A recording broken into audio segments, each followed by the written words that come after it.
बाळ, fridge मधून श्रीखंड काढ ना. आम्ही पूर्वी घरीच बनवायचो श्रीखंड. त्याची चवच वेगळी होती. आता काय सगळं रेडीमेड. आजी, हे श्रीखंड खाऊन बघ. आज तुझ्या आईनं घरीच बनवलं की काय?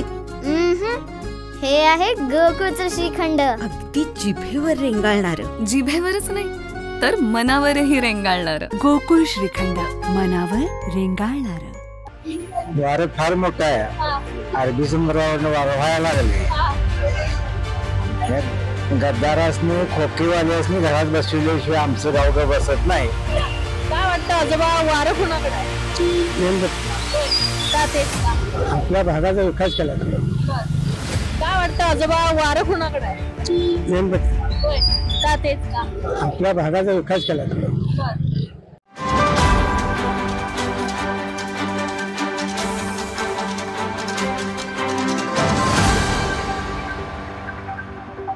आता आपण करवीर मतदारसंघातील पन्हाळा तालुक्यातील पुनाळ या गावी आलो. आता आपण पुनाळ्याच्या मेन चौकात आहोत. या ठिकाणी काही नागरिक सध्या आता गप्पा मारत बसलेत. आपण त्यांच्याकडे जाणून घेऊया की येथील नेमकं राजकीय वातावरण काय आहे आणि या नागरिकांच्या मनातला आमदार कोण आहे.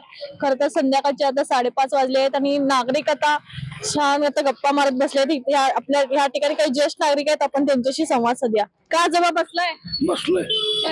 आता आपल्या मतदारसंघामध्ये विधानसभा निवडणूक लागले राज्यातच. आपल्या मतदारसंघामध्ये राहुल पाटील आहेत, स्वर्गीय आमदार PN पाटील यांचे चिरंजीव, आणि चंद्रदीप नरके आहेत, संताजी बाबा घोरपडे आहेत. वारं कुणाकडे आहे? नरके. का तेच का? का तेच का? आपला माणूस आहे तो. होय, बर. काय वाटतं आजोबा, वारं कुणाकडे आहे? होय, का तेच का? आपल्या भागाचा विकास केला. काय काम केली? काय विकास काम केली? पंचायतला मदत केली, रस्त्याला मदत केली, आणि बरा माणूस बरा आहे. आता त्यांचे चिरंजीव उभारलेत. तेच माणूस बरा आहे. बर, त्यांची वारसा चालवायचा पुढे चालवणार. बर. या ठिकाणी आणखी काही नागरिक आहेत, आपण त्यांच्याशी जाणून घेऊया. काका, एकंदरीतच आता आपल्या मतदारसंघामध्ये तिरंगी लढत ही पाहायला मिळत आहे. स्वर्गीय आमदार PN पाटील यांचे चिरंजीव राहुल पाटील आहेत, चंद्रदीप नरके आहेत, संताजी बाबा घोरपडे आहेत. वारं कुणाकडे आहे? वारं चंद्रदीप नरकेकडे आहे. होय, का तेच का? ते विकास पण केलेला आहे आणि विद्यमान आमदार नसताना सुद्धा 300-400 कोटीची कामं त्यांनी आणलेली आहेत आणि लोकांच्या घराघरापर्यंत पोहोचणारा नेता अशी त्यांची ओळख आहे. म्हणून ह्या वेळेला चंद्रदीप नरके 100%. स्वर्गीय आमदार PN पाटील यांनी का विकास कामं केली ना? त्यांच्या ह्याच्यामध्ये थोडासा विकास कमीच पडला. त्याच्यामुळे हिने आमदार नसताना सत्तेवरती 300-350 कोटीची कामं आहे, लोकांचे रस्ते वगैरे हे सगळे. मी तसा शिवसैनिकच आहे, पन्हाळा उपाध्यक्ष आहे, तरी पण मी चंद्रदीप नरकेच काम करतोय आणि येणार ते निवडून चंद्रदीप नरकेच निवडून येणार. काय काका, एकंदरीतच आता मतदारसंघामध्ये विधानसभा निवडणूक आहे. तिरंगी लढत आता पाहायला मिळत आहे. एकीकडे स्वर्गीय आमदार PN पाटील यांचे चिरंजीव राहुल पाटील आहेत, चंद्रदीप नरके आहेत, संताजी बाबा घोरपडे आहेत. वारं कोणाकडे? चंद्रदीप नरकेकडे. का तेच का? त्यांनी काय तळागाळापर्यंत घरात माणूस मेलो तरी घराकडे येतात. या ठिकाणी आणखी एक ज्येष्ठ नागरिक आहेत, आपण जाणून घेऊया. काय सांगताय आजोबा, वारं कुणाकडे आहे? नरके साहेब. होय, का? माणूस चांगला माणूस आहे. मेळ झाला होते माणसाला बघायला. आणि PN पाटील आता त्यांचे चिरंजीव उभारलेत. होय, मग काय झालं दोघांना टाकायचं.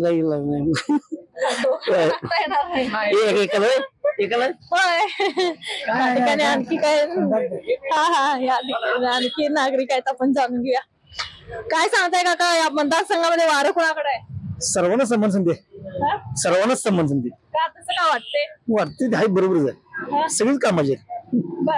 सगळे आता एकंदरीत सगळे काही निवडून येणार नाही, त्यामुळे वारं एकंदरीत या मतदारसंघामध्ये कुणाकडे? काय राहुल पाटलांची सीट बसेल. सहानुभूतीची लाट. म्हणजे एकंदरीतच स्वर्गीय आमदार PN पाटील यांच्या त्यांनी केलेल्या कामाच्या पाठिंब्यामुळे, चेतन नरके पाठिंबा असल्यामुळे त्यांचं जमल. काय सांगताय दादा, एकंदरीत वारं? आमदारांना समान संधी. लोकांचा कल कसा आहे ना, जे ते आपल्या ह्याचं सांगणार लोक. सुट्टी ज्यावेळी काय होती त्यावेळी समजेल. त्या ठिकाणी आणखी काही ज्येष्ठ नागरिक बसलेत, आपण त्यांच्याशी संवाद साधूया. तर आपल्या मतदारसंघामध्ये तिरंगी लढत पाहायला मिळते. स्वर्गीय आमदार PN पाटील यांचे चिरंजीव राहुल पाटील आहेत, चंद्रदीप नरके आहेत, संताजी बाबा घोरपडे आहेत. वारं कोणाकडे आहे? आता म्हणजे ज्यांनी काय आश्वासन दिलं आणि पूर्ण केलेलं नाही त्यांना लोक बाजूला सरणार. ज्यांनी आश्वासन पूर्ण करायचा प्रयत्न केला त्याला मतदान देणार. म्हणजे यामध्ये आश्वासन पूर्ण केलेले कोण आणि न पूर्ण केलेले कोण? आता ते प्रत्यक्ष जनता ठरवेल. तरी पण PN पाटलांच्या याला मागच्या काय झालेला आहे कार्यक्रम थोडा. आणि आता कोण काय शेतकऱ्यासाठी जो कोण झटेल पण आतापर्यंत प्रत्येकाच्या मुद्द्यात असं आहे हे करतो ते करतो करत शेतकऱ्याला काय देतो किंवा शेतकऱ्याची कर्जमाफी करतो, शेतकऱ्याचं वीज बिल 24 तास द्यायचा प्रयत्न करतो, असं कुणाच्याही जाहीरनामा नाही. त्यामुळे कुणावर विश्वास ठेवणं काय शक्य नाही. काय सांगताय काका एकंदरीत? राहुल पाटील बरं, तेच का? आता उमेदवार आहे, आमदार झालेले आहेत, आता चालू मध्ये कामं केलेली आहेत, चांगलं हे आहेत, तरुण आहेत, त्यामुळे राहुल पाटील. विकास कामं केलीत काय? केली माजी आमदार चंद्रदीप नरके पण विकास काम तिने बी केलेले आहेत, केले तिने पण कसं आहे आश्वासन त्यामुळं गद्दार आहेत त्यामुळे लोक काँग्रेसकडे. नाही नाही ऐकी राहुल पाटलांचंच हे होणार. चंद्रदीप कसं आहे कार्यकर्ते बरं माणसाने कसं समजून घेतलं पाहिजे शेतकऱ्याने, हे महत्वाचं आहे. कर्जमाफी काय आम्हाला झालेलीच नाही आम्ही शेतकऱ्याने, ते नुसतं आश्वासनच देतात. आताच आपण येथील नागरिकांच्या प्रतिक्रिया जाणून घेतलं. यामध्ये काही ज्येष्ठ नागरिकांचीच प्रतिक्रिया मोठ्या प्रमाणात दिसून आली आहे. या ठिकाणी आणखी काही आहेत नागरिक, आपण त्यांच्याशी संवाद साधूयात. काका, आपल्या मतदारसंघामध्ये आता तिरंगी लढत पाहायला मिळत आहे. एकीकडे स्वर्गीय आमदार PN पाटील यांचे चिरंजीव राहुल पाटील आहेत, चंद्रदीप नरके आहेत, संताजी बाबा घोरपडे आहेत. वारं कुणाकडे आहे? तसं काय अजून फाईट आहे एकदम जोरात. फाईट आहे 50-50% होणार. कोण 50-50 होणार? PN पाटील आणि चंद्रदीप साहेब, राहुल पाटील आणि चंद्रदीप साहेब. का तसं काय वाटतंय? तसंच आहे 50% होणार. काय सांगताय काका, वारं कुणाकडे आहे? वारं फार मोठं आहे. अरबी समुद्रावरनं वारं व्हायला लागले. ह्या गद्दारासनी खोकेवाल्यासनी घरात बसविल्याशिवाय आमचं गाव ग बसत नाही. आता घेतलं की येथील नागरिकांच्या प्रतिक्रिया कशा होत्या आणि यांच्या मनातला आमदार कोण आहे. खरं तर आताच्या प्रतिक्रियेमध्ये ज्येष्ठ नागरिकांनी मोठ्या प्रमाणात प्रतिक्रिया दिली आणि आपल्या मनातला आमदार कोण आहे सांगितलंच आहे. आता एक आजोबा पण म्हणालेत की अरबी समुद्रावरून मोठ्या प्रमाणात जे काही वारं आहे ते आता वाहत आहे. मात्र येणाऱ्या 23 तारखेला पाहावं लागेल की ह्या वाऱ्यामुळे कोणाचा विजय होणार.